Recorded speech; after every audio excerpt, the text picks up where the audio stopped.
AITAH for leaving after my girlfriend gave birth to our disabled child. I grew up in a home with a disabled brother. All of my parents' money and attention went to him. They pretty much forgot that I existed. All of our family activities were predicated on my brother's ability to participate. I did not qualify for financial aid. I was not a great student, and honestly attending college would have been a waste of money. Instead, my grandfather helped me get a job on the oil rigs. It is hard, dirty, lonely work. But it pays very well. I started as a floor-hand apprentice. It is basically the lowest of the low. I did not cut off my family, but I did not go out of my way to stay in contact. I was working in another state and they did not have time for me anyway. I got a call about 10 years later. My little brother had passed away. I went to the funeral and my folks looked about 25 years older. It was good to see them, but I left pretty quickly afterwards. It is hard to explain, but I never really got attached to them since they had ignored me since I was 5. I was never abused or anything. I was just sort of a second thought. When my girlfriend got pregnant, I was happy. We had been together for 3 years and I was happy with her. I hope I was making her happy. We talked about it and we decided to get all the tests so we could know if we were going to have a healthy baby. Before the first test we agreed that if we were not having a healthy baby then we were not having a baby. I know it is a horrible thing to contemplate, but I had been through that life for 13 years and I was free of it with no interest in going back. One of the tests came back positive for one of the conditions that we had decided we would not want in a child.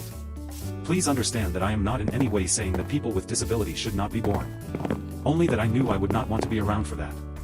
We had second, third, and even a fourth opinion. I spent a lot of my savings on tests that insurance would not cover in full. It was not great time. Then my girlfriend said that she changed her mind. That she could not terminate. I argued with her for days, weeks, until it was too late. I told her that I would not choose to be around to help with the child. That I would pay child support, but I have not seen her or her child since the hospital. I got married 3 years later. We are expecting our first child and I heard from my ex. The child had passed away. She wanted me to come to the funeral. I said no. I knew it was coming. It was still a gut punch. My parents are upset with me for how I handled things. They went to the funeral. I told them that I did not want the life they had lived while my brother was alive. And that my ex had tried to force me into it after agreeing not to. They said that they were disappointed that they had not raised me right. I got angry and said that they had not raised me at all. I asked them to show me anything they had from my childhood that showed that they had taken the slightest interest in me. They said that wasn't fair because they had to care for my brother. I just said that was my point and hung up. I feel like shit about the whole thing, but my ex knew how I felt and why. To this day I do not understand why she changed her mind. My wife and I talked before getting married and made the same decision, and thank God we did not have to make it. But she understood how I felt. Her mom and dad talked to us about it and they told us that we had to do what was best for us. I had told them everything about my past that was relevant to my relationship with their daughter.